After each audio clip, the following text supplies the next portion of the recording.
All are requested to mute your mic, please.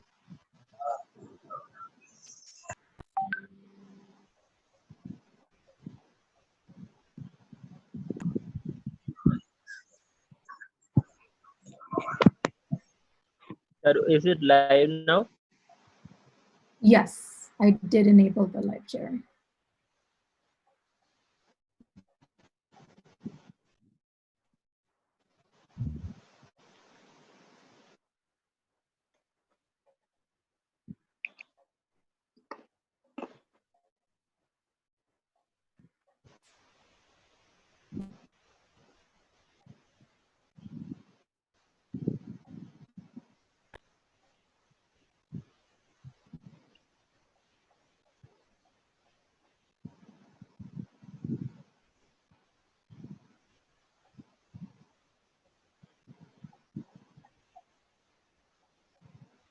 Yeah, Charu, I think it's better to start right now. Our participant is full,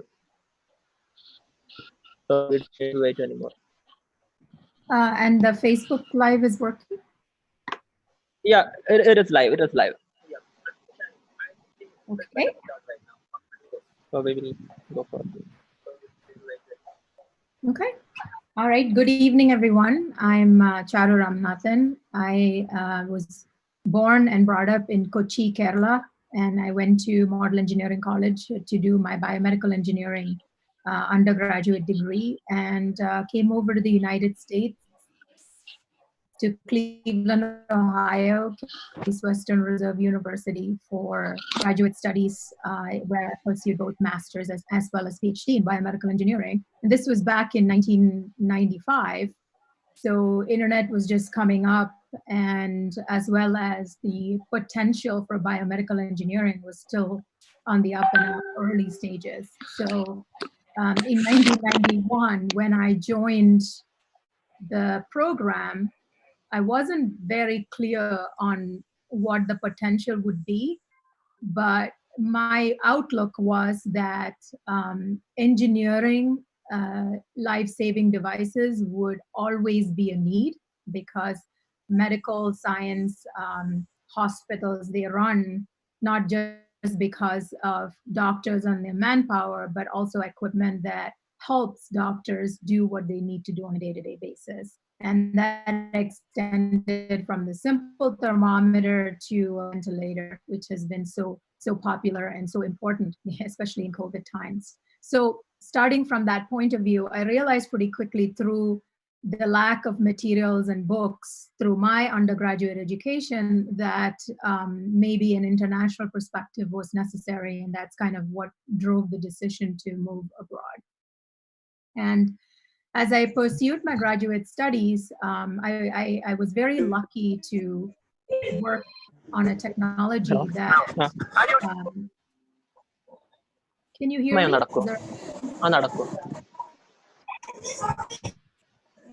Is there a problem with the audio? No, it's fine. Okay. All right. So as I got the opportunity as part of my master's and PhD project to work on a technology that I had to translate from bench to bedside, to put together the algorithms, and with a team of people, of course, and other grad students and my professor, work on algorithms that worked in a computer model, then translate that into an animal model. We use the dog model, and then to translate that into patients. And as I worked with a team of people, and we worked with cardiologists, and this was a cardiac mapping device, which non-invasively mapped cardiac signals, and they used algorithms to translate it back to the heart where it originally came from. And the goal was to detect arrhythmias or rhythm disorders in the heart. We worked with a lot of cardiologists that were very excited at the prospect of being able to see a patient's heart and how it was functioning electrically without really cutting the body open or putting a catheter in through the groin, which was the standard of care. So when when myself and my colleagues started to, fellow graduate students really started to see the excitement with the physicians in seeing the potential of this technology, seeing the possibilities on how it could help patients, it started catalyzing in my mind and my uh, graduate student co-founder of the company that I ultimately founded, Cardio Insight, King Gia, Dr. Gia, that this could be a very important patient tool someday. And we had obtained a ton of government grant funding to fund the research, saying that this science behind mapping the body and the heart non-invasively could translate to helping patients. But unfortunately, academic research does not go into the translational domain where it takes a research and really puts it in patients. And when I started talking to patent the technologies for division university, where we had filed 4 patents on this device and the way to do this, and we started talking to them about making it available to patients, it became pretty apparent that we had to choose the entrepreneurial pathway, which was form a company, translate the innovation, the invention behind this device, and then develop the engineering around making it into a safe and effective medical product, and then figure out how to price it, how to launch it, who we would collaborate with to test it, getting the necessary regulatory approvals like FDA approval, etc., to be able to safely use it in patients. And also for those that have medical insurance to be able to get insurance companies to pay for it. And at the same time, built a lot of clinical evidence around how the device was safe and how it was improving outcomes. So really that kind of captured my entrepreneurial journey. Started at a place where I had access to an invention and I was a co-inventor of a technology that could help patients, and really taking that step forward to convert a very academic background in biomedical engineering to an entrepreneurial background, and realizing through that journey who I was as an engineer and who I was and what I needed out of a career. So that basically, my company, Cardio Insight, was acquired in 2015 by Medtronic. And I worked for Medtronic to translate my team to fit a 40-person team into a 90,000 person company. There was a slight culture difference. And then once I was done with that, it was time for me to move on in 2017 to go back into entrepreneurship, because that's where I thrive best. That's where I can be most influential, really use my skill set to be able to not just have a job, but have a fulfilling career and add value the way that I'm good at doing, versus really fit within a larger organization. So I just wanted to say this story because it really gives hopefully everybody a perspective on how my journey was from a career standpoint. And there is certainly something called an entrepreneurial mindset. And that doesn't mean you have to be an entrepreneur. It's just the mindset of being problem solving oriented, the mindset of having motivation and independence. So you're not really saying, oh, well, my boss didn't tell me how I should do this, and really say, okay, I see a need here, whether it's within a project you're working on or a larger problem you're trying to solve, and say, look, there's a problem here. There's lack of ventilators, or these masks are not, fit for people with autism. Find that problem, and instead of expecting someone else to solve it, you innovate yourself. And that to me is something really important. They don't teach you in colleges, because colleges are, here's the professor, here's the infrastructure, and how they transfer that to you, versus really promote the human curiosity, the survival instinct, to translate that to say, well, I have an obstacle in my way. How do I find it, break it down, and find a solution for it? If that solution is useful to me, and there are a million others that could use it, then can I form a commercial enterprise out of it so I can make multiples of these solutions and give it out? So since then, I've started 2 more companies. One is called Nokia. And one of the things I realized starting in Kochi, where I felt that the science and innovation and the biomedical environment in India was not so, was at its much earlier stages, and I felt the need to move to the United States to be able to tap into that. I also realized through the exit process of the Cardio Insight journey and working with the Medtronic leadership team to really work on what we call reverse innovation, which is taking very expensive medical products and figuring out how they can solve problems in more emerging markets where people can't afford to spend $3,000-$4,000 on a disposable medical device. That was Cardio Insight. So it struck me that the innovation that I had helped fostering was only available to a handful of people, literally of the 3.4 billion people in the world in a year that need medical treatment. Cardio Insight probably served a fraction of those. And it just struck me that it was time for me to really start looking at it, not from the corner of the world I lived in. And I'd become very myopic in my thinking and really start to open it out to the world and really start to look at problems of humanity rather than problems of a country or problems of Western part, which could afford to pay these things. And at that time, a friend of mine really came to me with a very interesting opportunity, which was really to write an machine learning based credit scoring system for people that were not traditionally open to getting bank loans. They were the so-called unbankable, but they had good credit histories by, they were keeping histories in a grocery shop where they would pay at the end of the month, or the neighborhood knew how honest they were. They were local business people, shop owners, etc., where this information could be really put in a framework that allowed non-traditional data to enter into credit scoring. Again, a very cutting-edge AI product. And this was the basis of the company called Nokia, which stands for Attainment of a Better World.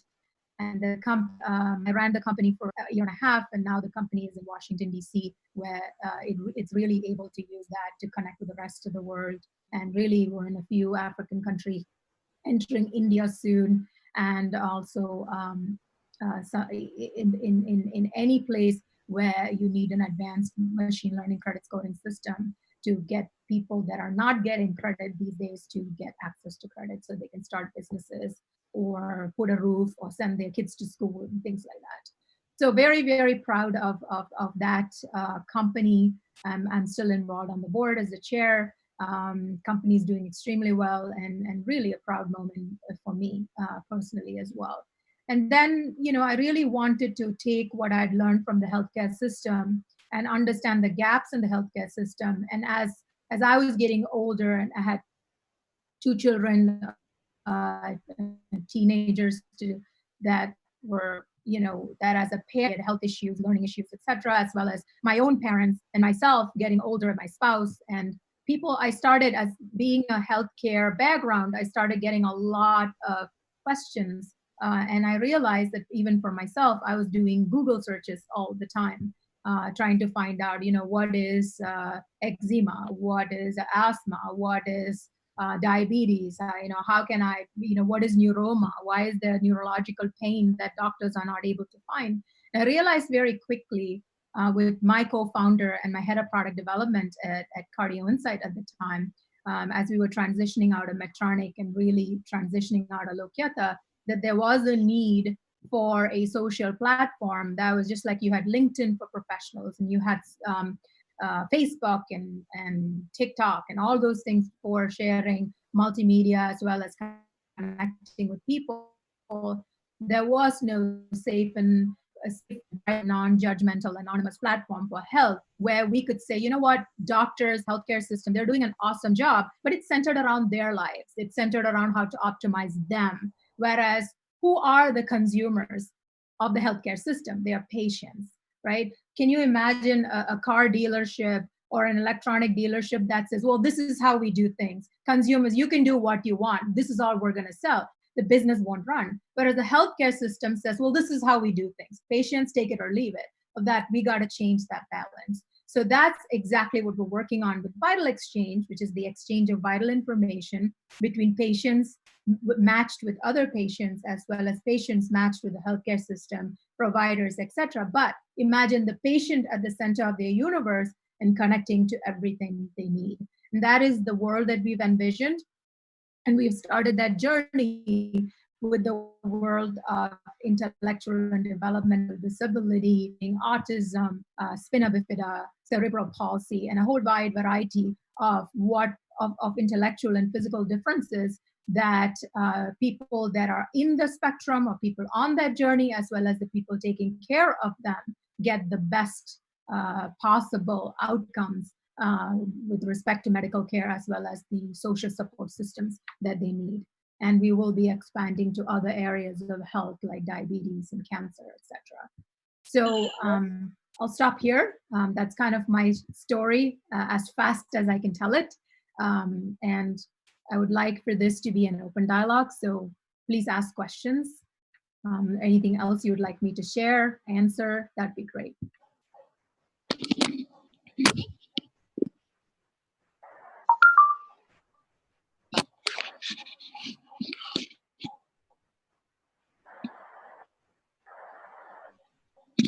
Shall I just read off the questions, Satar and Mufida? Hi, ma'am. So there is a question from Sanjal Pandey. So this is the question. Have you worked on computational modeling with stent catheter design for PCI? I would love to know which do you feel is the best to work with as per your works of experience. Also, could you share your professional experience? Okay, well, that's a long question. So I personally have not worked on stent or catheter design, but I've used several packages, boundary element modeling and finite element modeling for various aspects.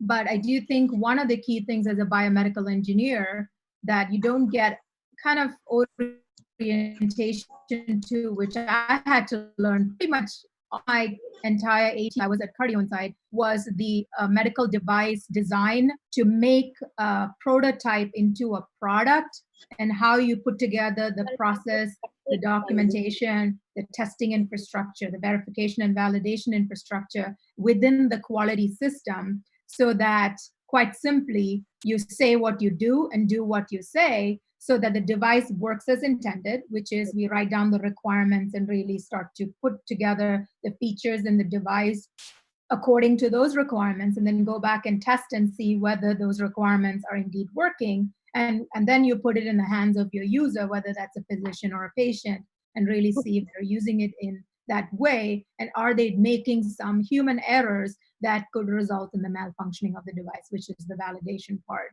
So it's really important that when, as a biomedical engineer, you have to think that anything and everything you build is going to go in a human being, and really thinking through not just duct taping and hacking things. That's great for prototyping, but in order for it to be a product, it really needs to follow a very systematic process. The other part is you're not the only one that's going to be working on it. So really, when you think about using platforms and using different piecewise solutions, whether it's open source or licensed, you're really thinking about it from a teamwork standpoint and a translatability standpoint, because ultimately this will translate to manufacturing, and manufacturing needs a blueprint, basically a playbook that says, okay, repeat this 100 million times, am I going to get the same results?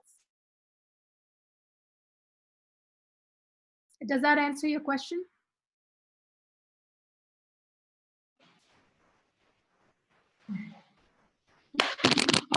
Seems it's clear. So the next question, can I ask the next question? Mm-hmm.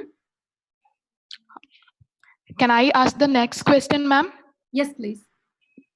What's your advice for an undergraduate biomedical student? What topic or sector he could develop on? Well, I mean, that really depends on you, whoever's asking this question.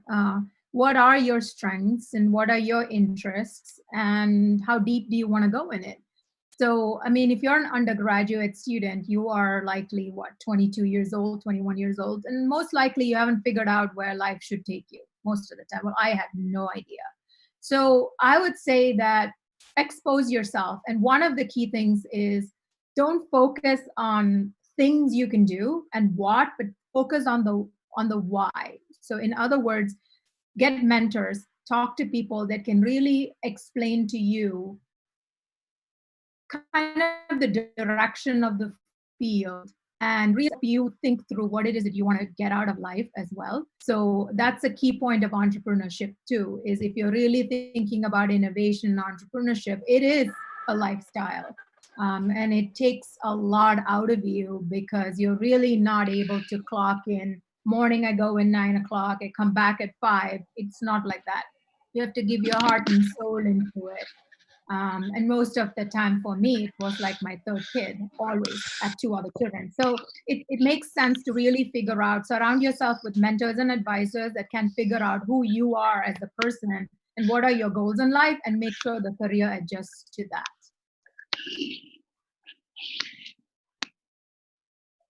Next question, please.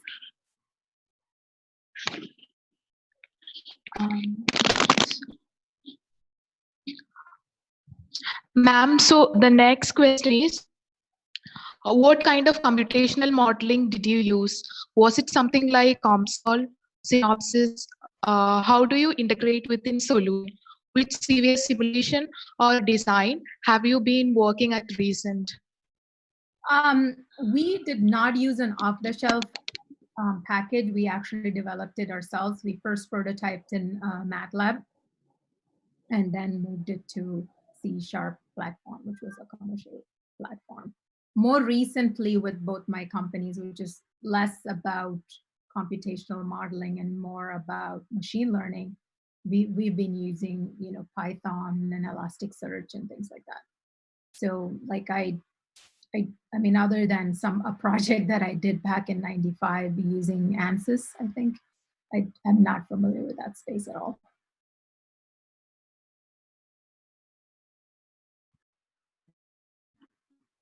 Next question, please.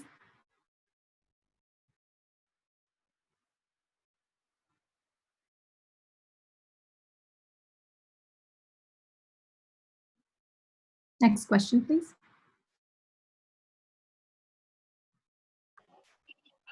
So ma'am, the next question is, AI has rapidly risen at recent. What is your suggestion in the field of AI in healthcare sector? Okay, that's, I mean, I could speak for the next 3 hours on this. And I think that that's a great thing. First of all, it has so many possibilities. And I think the first phase was what we call descriptive analytics and descriptive things, and I wouldn't call it AI, I would call it more like machine learning. And I think a lot of commercial products around detection of cancer from images or pattern recognition to detect, basically pattern recognition and using machine learning to learn patterns inside a piece of data. That's really been quite effective in cancer diagnosis, tumor diagnosis, and to some extent in understanding. I think there's a company in India that's very famous for detecting ocular tumors, as well as anything related to imaging, for example. But for more of the other stuff, which is really trying to interpret conversations from a chat between a doctor and a patient, or using natural language processing, it's still, I would say, natural language processing, natural language understanding and analysis is something that is on the horizon. That's what we're working on. And then there's also the next component of it, which is sentiment analysis, to be able to listen to a person's voice or what they're communicating, to be able to say, are they getting more depressed, or are they getting happier, or like what's the sentiment of this patient towards their condition. That's really how you start to replicate that human intuition. That's an area that's really exciting from an artificial intelligence perspective. But I also think that in the healthcare sector, which unfortunately has been more anecdotal than, or it has been somewhat data driven with respect to clinical trials, saying, okay, this device goes in this group of patients, tightly controlled, and here's what we observed. I mean, that's the extent to which data has been used in medicine. And we're starting to see AI in the field of data analytics, in terms of predictive analytics, start to become quite popular because now you can take a large amount of data rather than a hospital's opinion or a pharmaceutical company sponsoring the trial, to really be able to take all of that data and be able to predict which patient is going to be hospitalized for COVID, or which patients in the emergency room to have an emergency event tonight. So that way, those resources can be dedicated appropriately because the prediction is quite accurate. I do think that especially in India, and I am advising a couple of companies in this regard, where there's so much patient volumes, India can be a total leader in the field of AI in healthcare. And not just India, countries that have a lot of population, because there's just so much data to drive predictive analytics off of.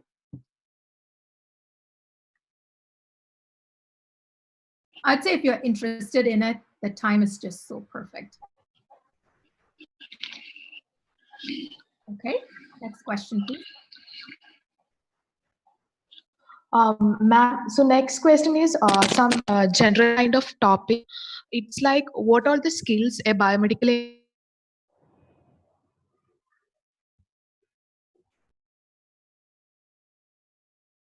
Out.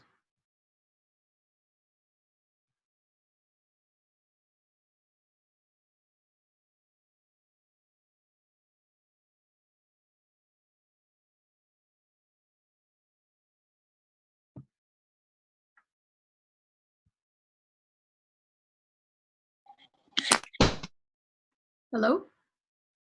Hello, ma'am, can you hear me? No, you cut out the last, just beginning I heard.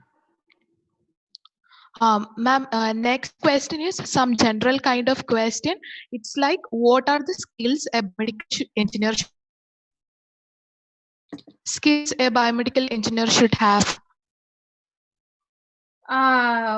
So I think that's very broad, but I would say that, to me, biomedical engineers are different than other engineers in one way, and that is every day we're solving problems that are every day we're solving problems to care for human beings.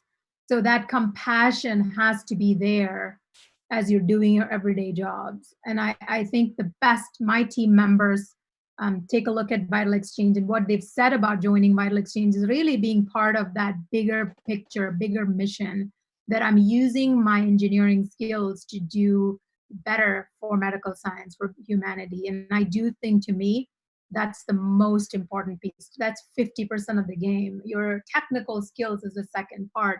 Really being able to think about how can I bring my strengths to the table for that. But from a strength standpoint, I think tenacity, really thinking about patient safety and efficacy first.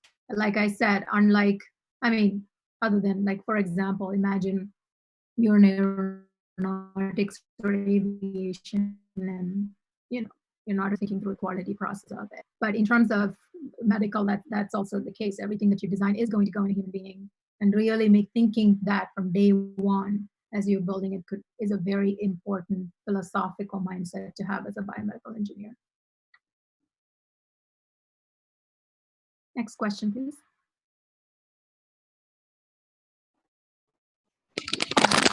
So the next question is, ma'am, can you please suggest some biomedical equipment marketing courses?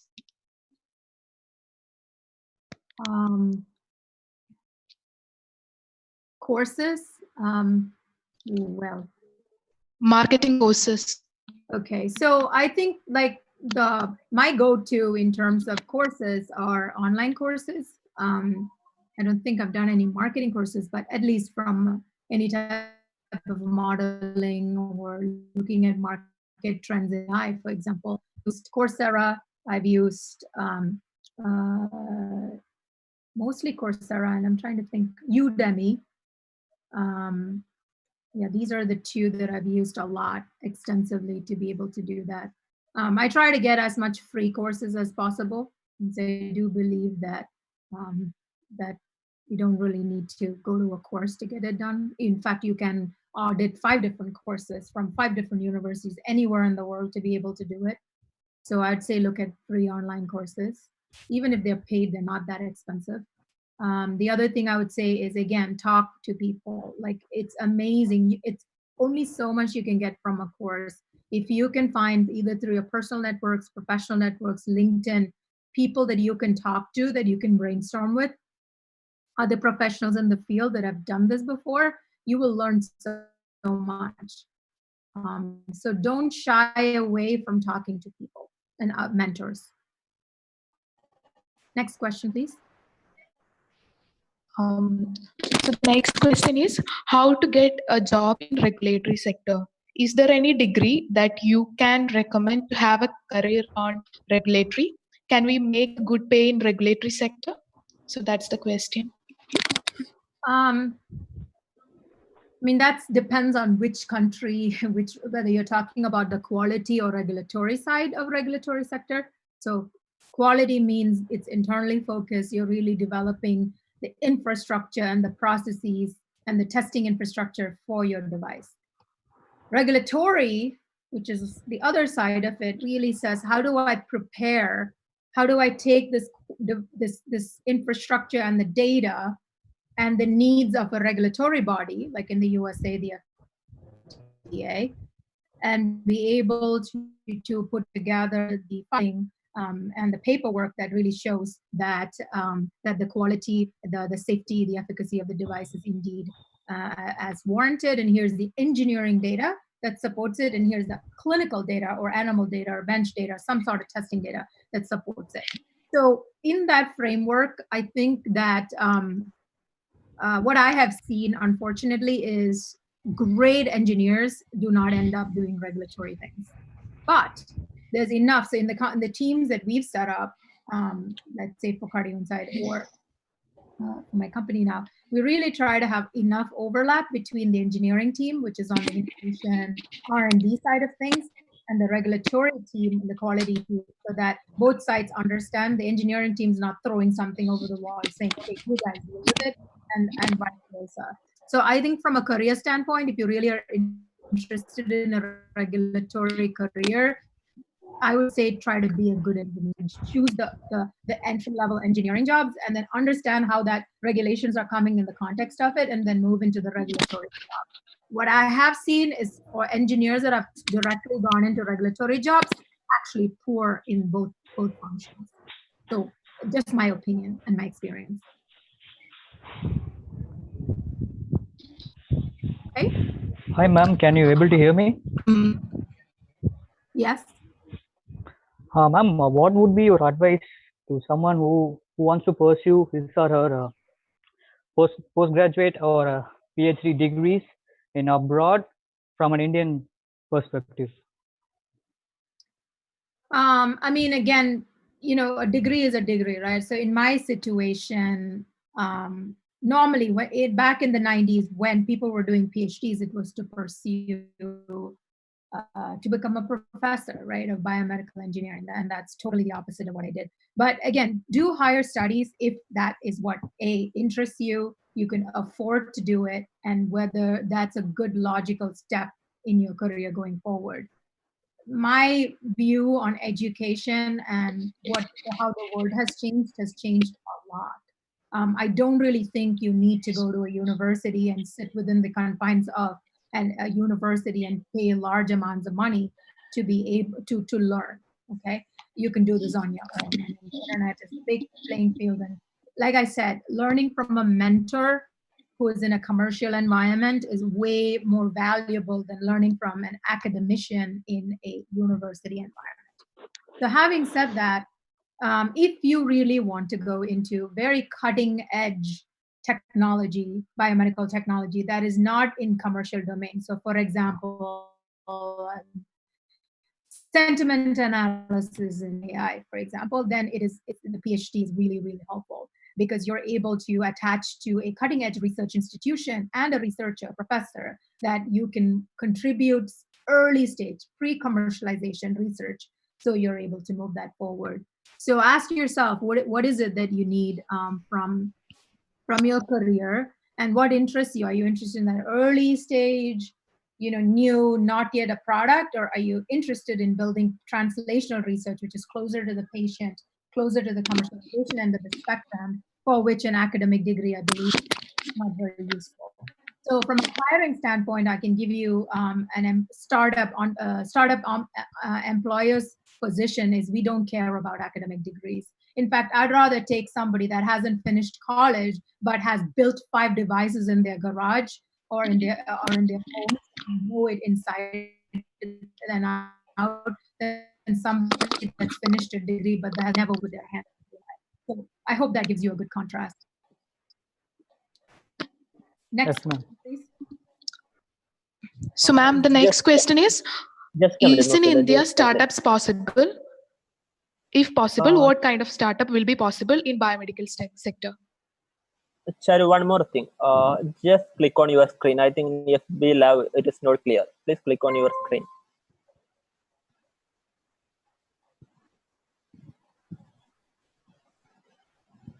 What's going on? Sorry. Yeah, make it full screen. Oh, this is better now. Let me check. Please continue with the question.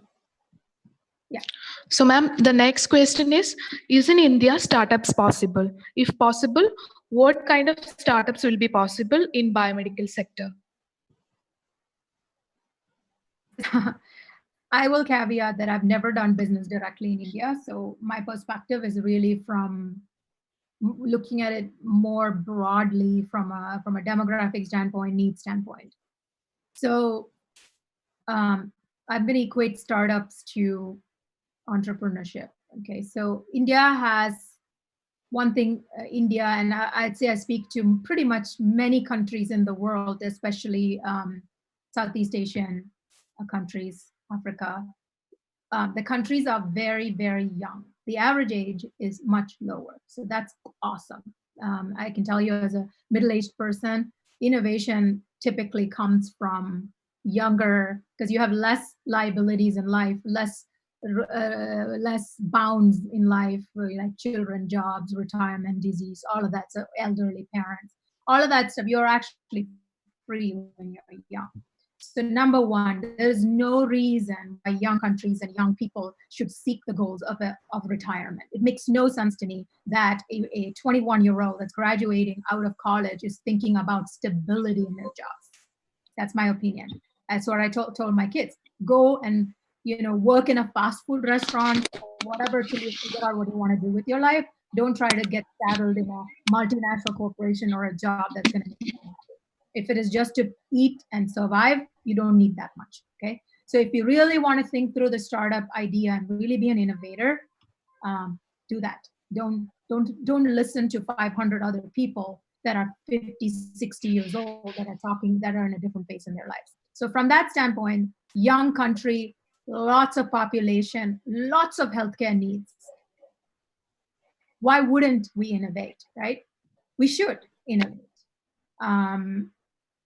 It's my dream to bring vital exchange to India. In fact, a ton of research to make sure that, unlike CardioInsight, where I really didn't think about the price point and the business model would be applicable to countries like India, with vital exchange, we're really thinking about tomorrow when we're ready and we're proven, we will be coming to the rest of the world, because our goal is to provide this type of connectivity to every patient, every person in the world. So from that standpoint, there is really why won't you have startups? Why are you asking me this question? You want to do a startup, do it. It's not going to be easy, but if your heart's set in it, you have a problem that needs to be solved, it can be done. Unfortunately, the educational system, and this is my perception from my nieces and nephews and other people that I'm in touch with in India, is not very conducive to that innovation, because it's coming from really archaic ideas from parents and teachers that are used to an economic system that is so much behind than what the last 20 years have done. The youth in India are amazing. Every time I come there, I get so energized. Just use that energy, do the startup. You answer your own question by doing it. Next question, please. I think that was crisp and clear. So the next question is it compulsory to do MTech biomedical engineering or higher studies? No, not at all. Like I said, if you really want to find, if you really want to attach yourself to a piece of research or a innovation arena that's so much ahead of its time that you really have to join an academic institution, do it.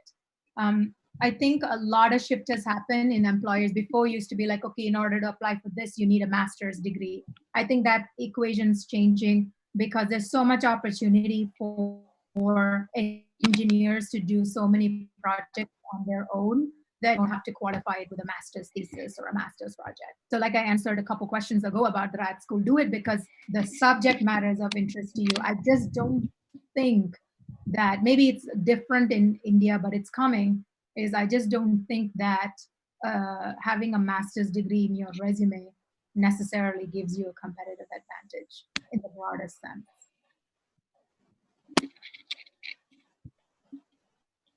I think that's clear. Can we go to the next question? So the next question is, if I want to learn AI and use the knowledge in addition to my biomedical engineering to serve health sector, should I go for degree in AI or online course will do good?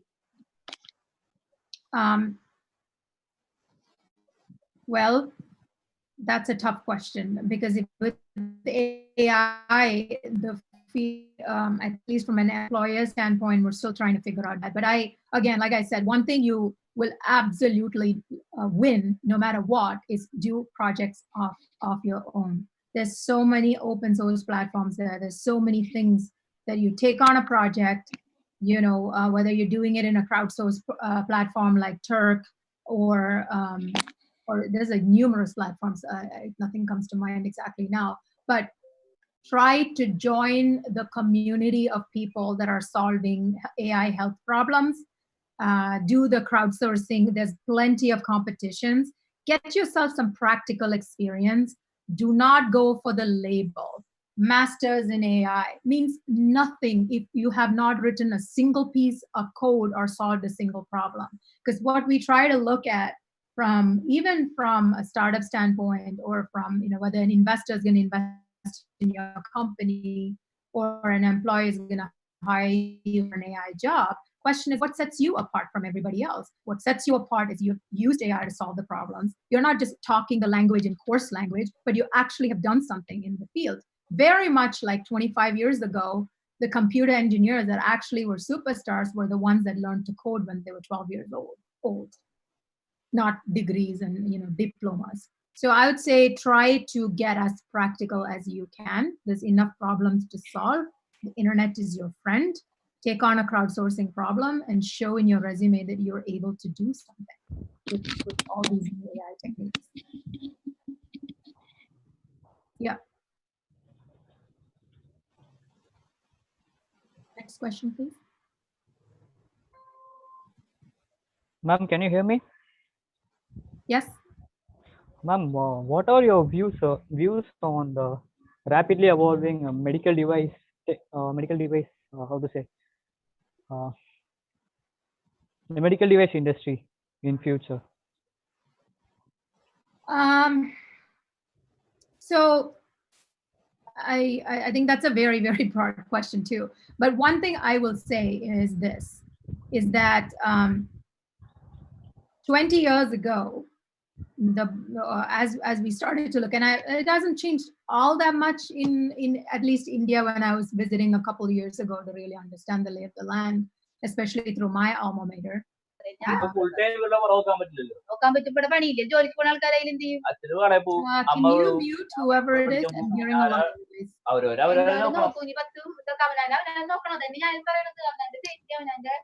Sorry about that. Mufida, So, please. going back to the question. Mufida, please unmute. Mufida, please mute out. Okay. So the point I was saying is, you can see now that all the large giants in the world, Apple, Google, Microsoft, Amazon, all of them are entering the healthcare space because the need is huge. Consumerism in healthcare is lacking. And these companies have a ton of data, and they've been going on an acquisition spree Like Google acquired Fitbit, for example. Guess what? Fitbit has so much data that now Google can access to be able to really put together as part of the Google X platform and their life sciences platform, to be able to use all of that data to be able to really start to say, okay, where are the questions and what does this data show us and where should the direction of innovations go?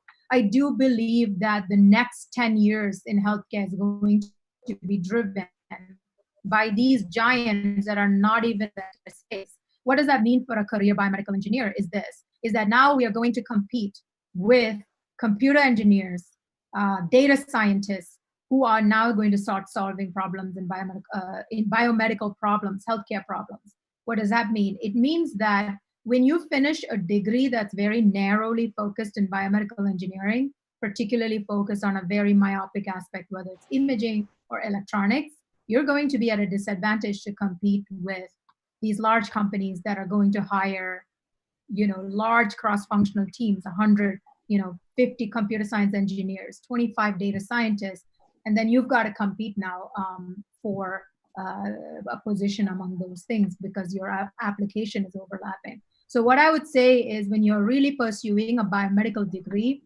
make sure that you are spending enough time on that breadth. And like I said, if you want to be in AI, make sure that you are independent of your academic program, where you can learn how to do scripting, programming, and then really develop practical experience. Spend your summers when you're on break from colleges to be able to go do internships with startups. Startups are always poor and looking for talent, but they have really cutting edge problems. Go join a startup, work for free, get that project experience, because that is what is going to give you that competitive advantage, if not to be able to compete with other engineering students that are going to take a piece of what biomedical engineers bring to the table.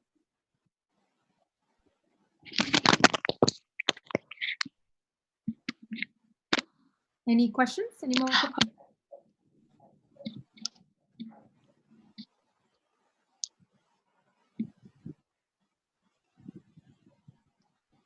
Ma'am, so there is a question.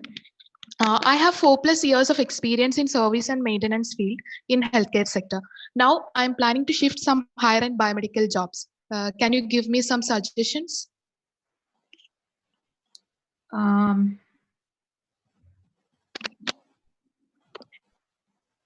Again, it depends on.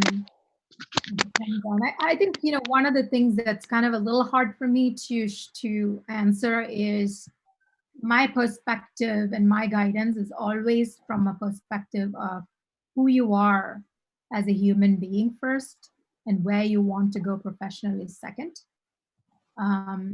So the choices I have made in my career and my life have been based on the values that I want, and the fact that I had to balance, being a mother and having, really saying I'm not going to choose one thing or the other, or I'm not going to let my personal life punctuate my professional life. So from that standpoint, where you want to go next is totally dependent on you and what it is that you want to have. One of the things that I would encourage people to do, and I learned from Bonnie Simi, gave a podcast a while ago. She's actually the CEO of JetBlue Ventures. She said that from a very young age, she grew up in a rural part of California, and what she said was she would write a list of things that she wanted to do, and every once in a while she would look at it. When we say list, it's not just, oh, I want to do this degree, or I want to get this job, or I want to be the general manager of this thing. But more importantly, I want to travel the world.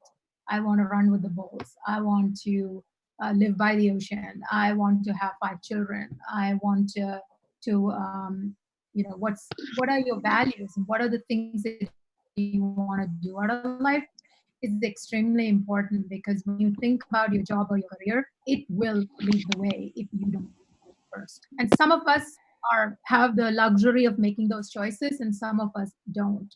But all of us have the luxury of at least having a wish list of what it is that we want to do. And we should afford ourselves that. Hello, ma'am. Yes. Hello. Ma'am, I am from Assam and I am a diploma in biomedical. And hello, Yes? can you hear me? Yes, I can. Yeah. Then please suggest me after diploma, who is higher education and jobs. I mean, it's kind of hard for me to comment on like specific markets. Like I said, like I'm more entrepreneurship focused. I can give you advice on how to get started on your own if that's what you want to do. It's kind of hard for me to comment on your next steps without really understanding who you are as a person. I'm happy to chat. You can send me a Facebook message and we can have a conversation around specifics. It's kind of hard for me to answer in such a broad forum. Sorry. Okay, ma'am. Thanks a lot.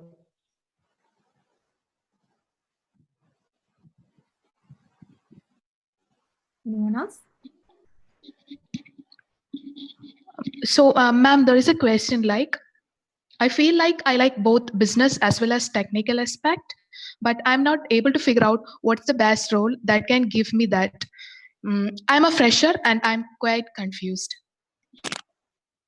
That's great. First of all, it's good that you recognize it. You just don't want to do one aspect of it. And I think that's an important part because most of the time what I do see, and this is also another one of my pet peeves, I would say, is that you're a fabulous engineer, but in order for you to grow in your career, you're advised to go take an MBA. To me, that's like, if you're a great engineer, why would you do a business degree? Because I got to become a manager. But you know what my belief is, and that's exactly what we've done in our companies, is that if you're a great engineer and you are a great innovator, you will be compensated, you will be given opportunities just because you are so awesome. And without R&D and engineering, companies cannot move forward. So we really take that asset very seriously. And we never say, you're such a great innovator and inventor, now go take an MBA, go shift to the business side, and then you put 5 people under them. The 5 people suffer, and so do you, because you really don't have any interest in managing people. So this is a very, very common mistake that we see, because big companies see growth as individual contributors to team contributors to team managers. And I think that pathway is just not at all applicable for how the strength of human beings is distributed. Now, to go back to your question, you have management, and if you're really interested in that, I would say that a startup is the perfect environment for you to be able to take, I would say, find a startup, apply for a free internship where you work for free, give it 90 days, you will be able to learn a 360-degree view of how an engineer can thrive in a business environment. Because at the end of the day, startups have shorter timelines, very little money, and a lot of pressures on time. So as an engineer, you are going to be able to face those challenges, that to say, well, I'm not just developing a product, I have to develop a product within a pricing, within a sales strategy that needs to go in this market. So you have 360-degree business standard even as an engineer. So I would say like a startup gives you that best blend of entry-level engineering and business skills. And I would put myself in that category. Again, happy to take this offline and have a more detailed conversation. Next question, please. So, ma'am, the next question is, as a fresher, from where one will get more learning opportunities, from a hospital or from a corporate firm or a field service engineer? I'm glad you didn't say from a university, so I'm happy about that. But I think it depends, right? I do think that all biomedical engineers should have field experience. When you're building a device, you really need to talk to patients, because someone, the business side or your marketing team representing the needs of a patient, that is one of the biggest problems in medical device innovation. I feel like every engineer, from the junior level engineer that just entered to an intern, all the way to the lead engineer, must absolutely go to a hospital, you don't have to be a field service engineer, but demand that you see your device in action. And when a need is being written up, as patients need this, you perceive that for yourself. So I would say, as a fresher, exposing yourself to a hospital and seeing patients in need, volunteering even, would be immensely useful for you to really understand not only where you need to go career-wise, but also who you are as a person and where you think you can add value. So I'd say an example here. There was a team of students that interned with Vital Exchange a couple of years ago, and they ended up starting their own company. It's called Matrix Care in Kochi. And the way they envisioned the problems based on research on Google, etc., and really it's a blood pressure monitoring system to detect high blood pressure for pregnant women.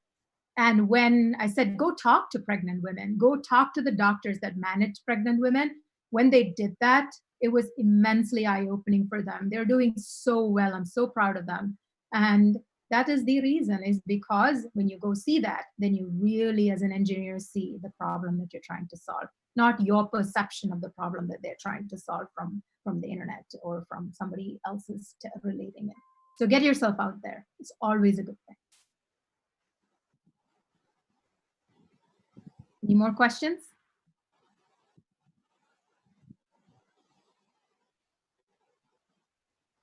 So it's around 1 hour right now. So Mafida, please speed up. No. I have read out almost all the questions. Yeah, fine. Okay, great.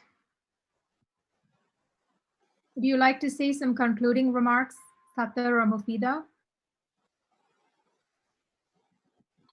I think we can take some words from the audience itself.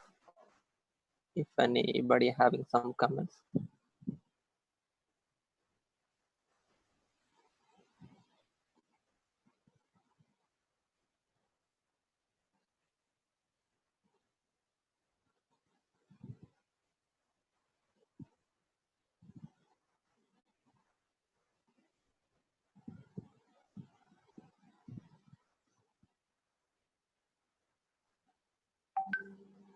Can anyone want to make a comment?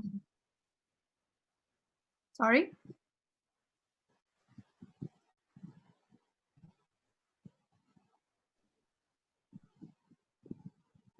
Hello. Yeah, hi Charu. Good evening. This is Riaz here from Chennai. Hello. Yeah, thank you so much for the lovely session. It's good to discuss about what are the fields we have in biomedical. So I'm currently working as a sales manager in a company. So the insights which you have given for me also a long time, I want to become an entrepreneur. So the insights which you have given me helped me also think about it, what all the fields and opportunities are there. Thank you so much for the lovely session. Thank you.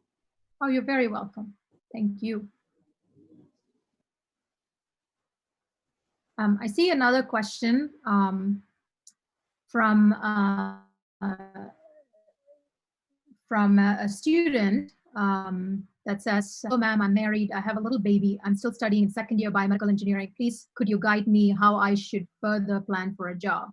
And I think, I'm glad somebody brought that up. We have about a minute to go here. So it's good. I think it's good that you recognize that it's really important to recognize that for women biomedical engineers, this is a common problem. I have faced it myself. But I do think that you need to surround yourself with a support system, whether that's your husband, your parents, friends, people that can take care of the baby as you move forward.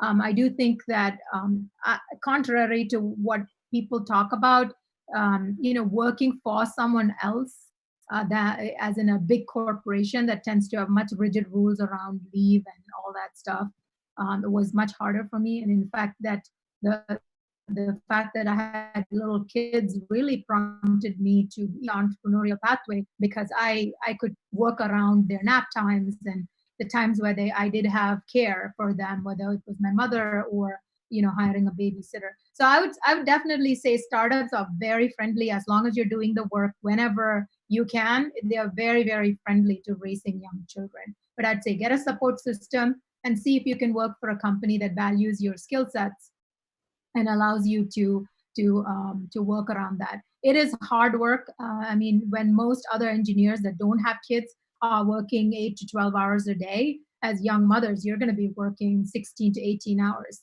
But it is a big payoff. I would say go for it.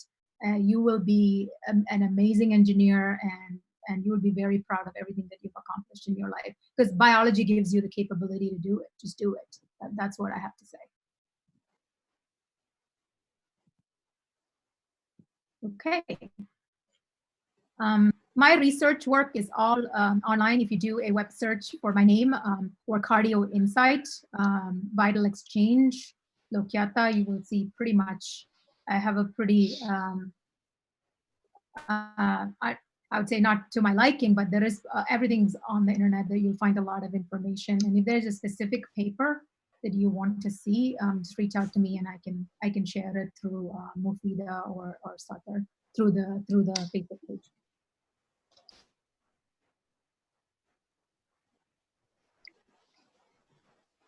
Okay.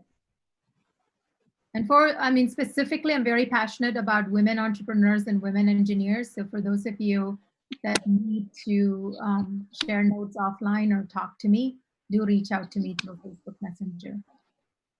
Hello, ma'am. Yes. Hello, ma'am. Ma'am, what is the role of technology in medicine? What is the role of technology in medicine? Everything, because it keeps the cost of medicine down. It allows doctors it allows the quality of medicine and outcomes to not just depend on a person's skill set. I mean, imagine the times from 100 years ago where a doctor's learning and a doctor's own interpretation really led the day. Now with technology, especially the kind of technology that's data-based, is really bringing in some very good objectivity to patients. And again, it's not just a handful of rich people that get house calls. It really helps scalability to be able to, take the COVID test, for instance. US, I would say, is doing a much terrible job than those countries where the tests were crowdsourced. Innovators came up with so many tests that it's actually easier to get a test because of technology and innovation compared to some other fields. Okay, ma'am. I am a big technologist, so I have a pretty strong opinion that it is a very important impact. I do say that technology must not be focused on extending human lives without any focus on quality of life. I do see that medicine has become this machine that really generates money out of insurance companies by prolonging people's lives without any quality. Yeah. I think we can conclude right now. I think it's already 1 hour. Okay. All right. Well, thank you very much for all your great questions. I wish you all the best of luck. Take some risks. You're young. I assume that most of you are entry level or college. Find your system and follow your dreams. And like I said, make that list of things that you want to do in life. Make sure your career matches who you are and your value system as a human being, not the other way around. So good luck, everybody. And thank you so much for your time. Thank you, ma'am, for this wonderful session. It was quite informative and interesting. I hope it was very helpful to everyone else too. I would also like to thank all the participants for making it. Thank you. Thank you, ma'am. Good night. Bye, everyone. We will be sharing the feedback form. Kindly fill it. Yep. Thank you so much. Look forward to hearing some great startups and great innovations coming out of this group. Thank you and bye-bye. Thank you. Good night. Good night.